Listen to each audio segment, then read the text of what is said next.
प्रभु की स्तुति।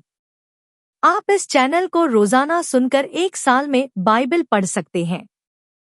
Please subscribe and support. आज के बाइबल अध्याय।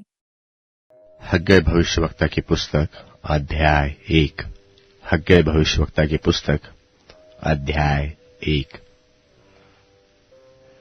दारा राजा के दूसरे वर्ष के 6वें महीने के पहले दिन यहोवा का वचन हग्गै भविष्यवक्ता के द्वारा शालतिएल के पुत्र जरुब्बाबेल के पास, जो यहूदा का अधिपति था, और यहोसादाक के पुत्र यहोशू महायाजक के पास पहुंचा कि सेनाओं का यहोवा यो कहता है कि ये लोग तो कहते हैं कि यहोवा का भवन बनाने का समय नहीं आया है। फिर यहोवा का यह वचन हग्गै भविष्यवक्ता के द्वारा पहुंचा कि क्या तुम्हारे लिए अपने छत वाले घरों में रहने का समय है, जबकि यह भवन उजाड़ पड़ा है। और अब सेनाओं का यहोवा यो कहता है कि अपनी अपनी चाल चलन पर ध्यान करो।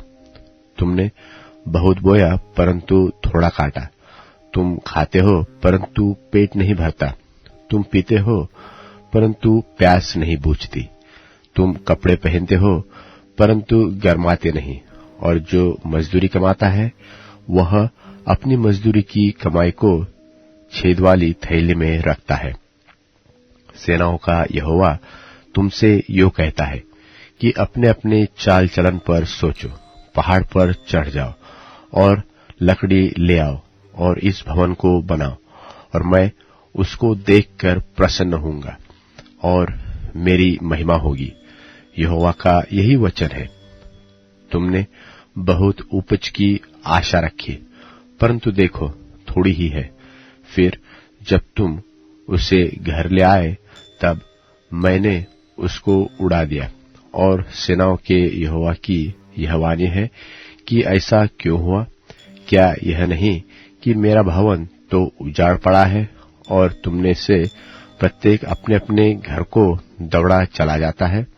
इस कारण आकाश से ओस गिराना और पृथ्वी में अन्न उपजाना दोनों बंद है, और मेरी आज्ञा से पृथ्वी पर अकाल पड़ा। पृथ्वी पर और पहाड़ों पर और अन्न और नए दाख मधु और ताजे तेल पर और जो कुछ भूमि से उपजता है उस पर, और मनुष्यों और घरेलू पशुओं पर और उनके परिश्रम की सारी कमाई पर भी। तब शालतिएल के पुत्र जरुब्बाबेल और यहोसादाक के पुत्र यहोशू महायाजक ने सब बचे हुए लोगों समेत अपने परमेश्वर की बात मानी, और जो वचन उनके परमेश्वर यहोवा ने उनसे कहने के लिए हग्गै भविष्यवक्ता को भेज दिया था, उसे उन्होंने मान लिया, और लोगों ने यहोवा का भय माना। तब यहोवा के दूत हग्गै ने यहोवा से यह आज्ञा पाकर उन लोगों से कहा कि यहोवा की यह वाणी है कि मैं तुम्हारे संग हूं। फिर यहोवा ने शालतिएल के पुत्र जरुब्बाबेल को, जो यहूदा का अधिपति था, और यहोसादाक के पुत्र यहोशू महायाजक को और सब बचे हुए लोगों के मन को उभारकर उत्साह से भर दिया कि वे आकर अपने परमेश्वर सेनाओं के यहोवा के भवन को बनाने में लग जाए। यह दारा राजा के दूसरे वर्ष के 6वें महीने की 24वें दिन हुआ। हग्गै भविष्यवक्ता की पुस्तक अध्याय 2। हग्गै भविष्यवक्ता की पुस्तक अध्याय 2। फिर 7वें महीने के 21वें दिन को यहोवा का यह वचन हग्गै भविष्यवक्ता के पास पहुंचा कि शालतिएल के पुत्र यहूदा के अधिपति जरुब्बाबेल और यहोसादाक के पुत्र यहोशू महायाजक और सब बचे हुए लोगों से यह बात कहा कि तुम में से कौन रह गया जिसने इस भवन की पहली महिमा देखी है? अब तुम इसकी कैसी दशा देखते हो? क्या यह सच नहीं कि यह तुम्हारी दृष्टि में उसकी अपेक्षा कुछ भी अच्छा नहीं है? तो भी अब यहोवा की यह वाणी है कि हे जरुब्बाबेल हियाव बांध, और हे यहोसादाक के पुत्र यहोशू महायाजक हियाव बांध। और यहोवा की यह भी वाणी है कि हे देश के सब लोगों, हियाव बांध कर काम करो, क्योंकि मैं तुम्हारे संग हूँ। सेनाओं के यहोवा की यही वाणी है। तुम्हारे साथ मिस्र से निकलने के समय जो वाचा मैंने बांधी थी, उसी वाचा के अनुसार मेरा आत्मा तुम्हारे बीच में बना है। इसलिए तुम मत डरो, क्योंकि सेनाओं का यहोवा यो कहता है कि अब थोड़ी ही देर बाकी है कि मैं आकाश, पृथ्वी और समुद्र और स्थल सबको कंपित करूंगा, और मैं सारी जातियों को कपकपाऊंगा, और सारी जातियों की मन भावनी वस्तुएं आएगी, और मैं इस भवन को अपनी महिमा के तेज से भर दूंगा। सेनाओं के यहोवा का यही वचन है। चांदी तो मेरी है और सोना भी मेरा ही है। सेनाओं के यहोवा की यही वाणी है। इस भवन की पिछली महिमा इसकी पहली महिमा से बड़ी होगी। सेनाओं के यहोवा का यही वचन है, और इस स्थान में मैं शांति दूंगा। सेनाओं के यहोवा की यही वाणी है। दारा के दूसरे वर्ष के 9वें महीने के 24वें दिन को यहोवा का यह वचन हग्गै भविष्यवक्ता के पास पहुंचा कि सेनाओं का यहोवा यो कहता है कि याजकों से इस बात की व्यवस्था पूछ कि यदि कोई अपने वस्त्र के आंचल में पवित्र मांस बांधकर उसी आंचल से रोटी व पकाए हुए भोजन व दाखमधु व तेल व किसी प्रकार के भोजन को छुए, तो क्या वह भोजन पवित्र ठहरेगा? याजकों ने उत्तर दिया कि नहीं। फिर हग्गै ने पूछा कि यदि कोई जन मनुष्य की लोथ के कारण अशुद्ध होकर ऐसे किसी वस्तु को छुए, तो क्या वह अशुद्ध ठहरेगी? याजकों ने उत्तर दिया कि हाँ, अशुद्ध ठहरेगी। फिर हग्गै ने कहा, यहोवा की यही वाणी है कि मेरी दृष्टि में यह प्रजा और यह जाति वैसी ही है, और इनके सब काम भी वैसे ही है, और जो कुछ वे वहां चढ़ाते हैं वह भी अशुद्ध है। अब सोच विचार करो कि आज से पहले, अर्थात जब यहोवा के मंदिर में पत्थर पर पत्थर रखा ही नहीं गया था, उन दिनों में जब कोई अन्न के 20 नपुओं की आशा से आता तब 10 ही पाता था, और जब कोई दाखरस के कुंड के पास इस आशा से जाता कि 50 बर्तन भर निकाले, तब 20 ही निकलते थे। मैंने तुम्हारी सारी खेती को लूह और गेरुई और ओलों से मारा, तो भी तुम मेरी ओर न फिरे। यहोवा की यही वाणी है। और अब सोच विचार करो कि आज से पहले, अर्थात जिस दिन यहोवा के मंदिर की नींव डाली गई, उस दिन से लेकर 9वें महीने की इसी 24वें दिन तक क्या दशा थी? इसका सोच विचार तो करो। क्या अब तक बीज खत्ते में है? अब तक तो दाखलता और अंजीर और अनार और जलपाई के वृक्ष नहीं फले, परंतु आज के दिन से मैं तुमको आशीष दूंगा।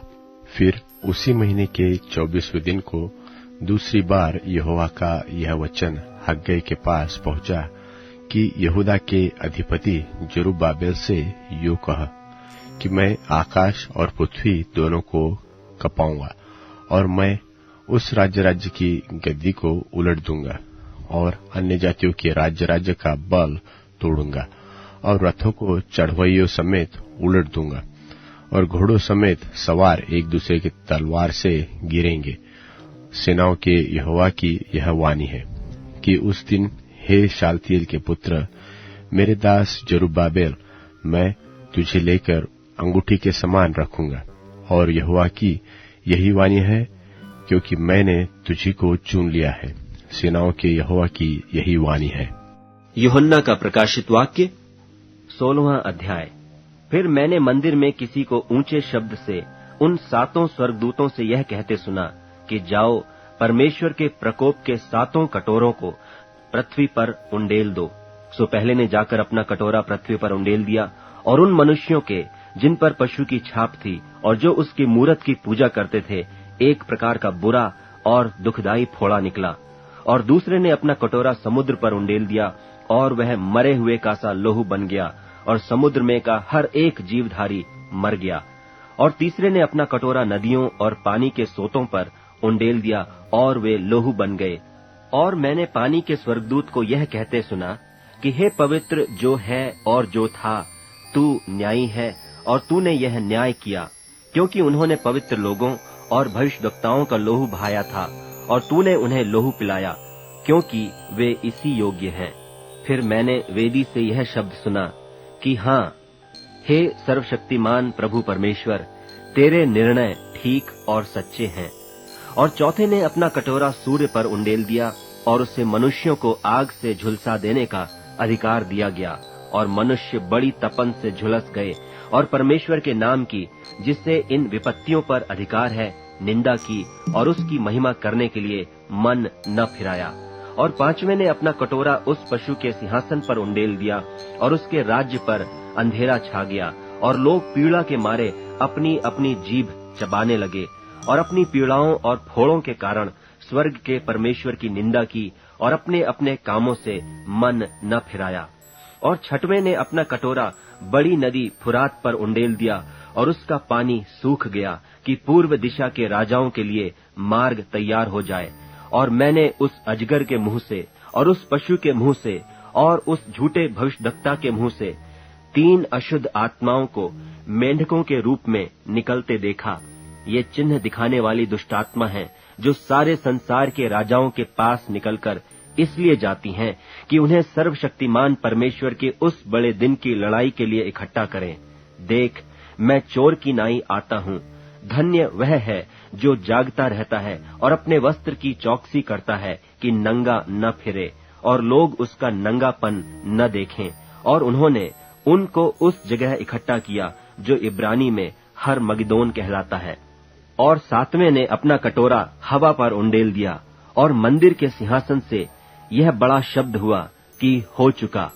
फिर बिजलियां और शब्द और गर्जन हुए और एक ऐसा बड़ा भूइंडोल हुआ कि जब से मनुष्य की उत्पत्ति पृथ्वी पर हुई तब से ऐसा बड़ा भूइंडोल कभी न हुआ था। और उस बड़े नगर के 3 टुकड़े हो गए और जाति जाति के नगर गिर पड़े। और बड़ा बाबुल का स्मरण परमेश्वर के यहाँ हुआ कि वह अपने क्रोध की जलजलाहट की मदिरा उसे पिलाए, और हर एक टापू अपनी जगह से टल गया और पहाड़ों का पता न लगा। और आकाश से मनुष्यों पर मन मन भर के बड़े ओले गिरे। और इसलिए कि यह विपत्ति बहुत ही भारी थी, लोगों ने ओलों की विपत्ति के कारण परमेश्वर की निंदा की। भजन संहिता अध्याय 23। भजन संहिता अध्याय 23।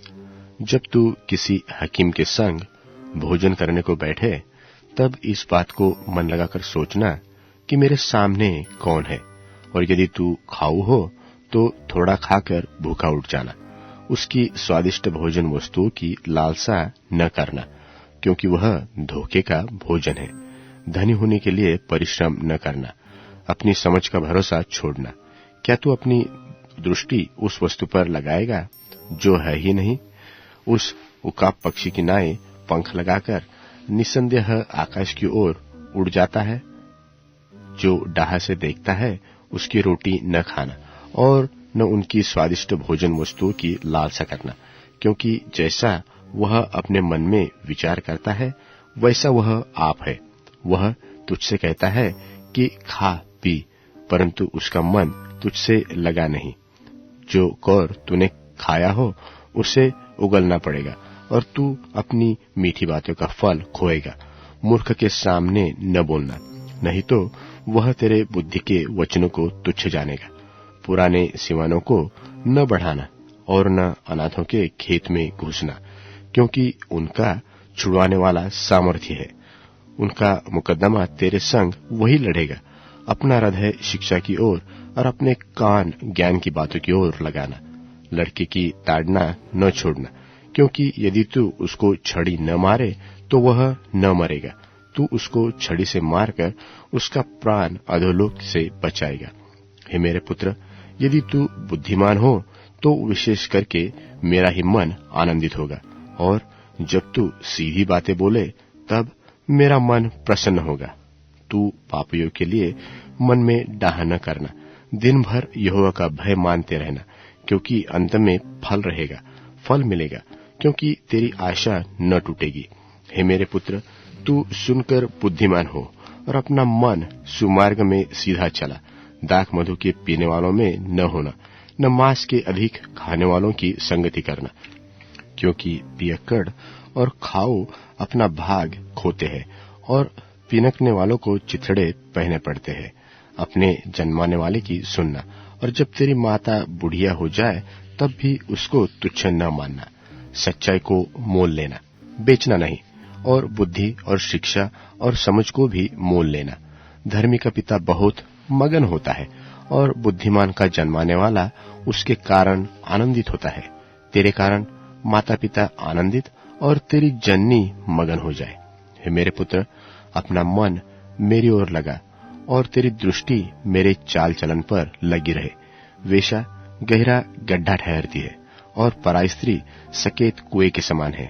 वह डाक की नाई घात लगाती है और बहुत से मनुष्यों को विश्वासघाती कर देती है।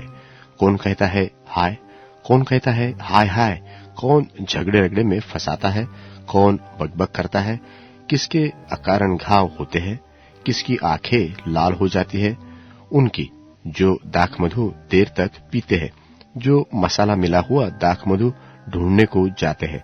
जब दाख मधु लाल दिखाई देता है और कटोरे में उसका रंग सुंदर रंग होता है, और जब वह धार के साथ उंडेला जाता है, तब उसको न देखना, क्योंकि अंत में वह सर्प की नाई डसता है और करैत के समान काटता है।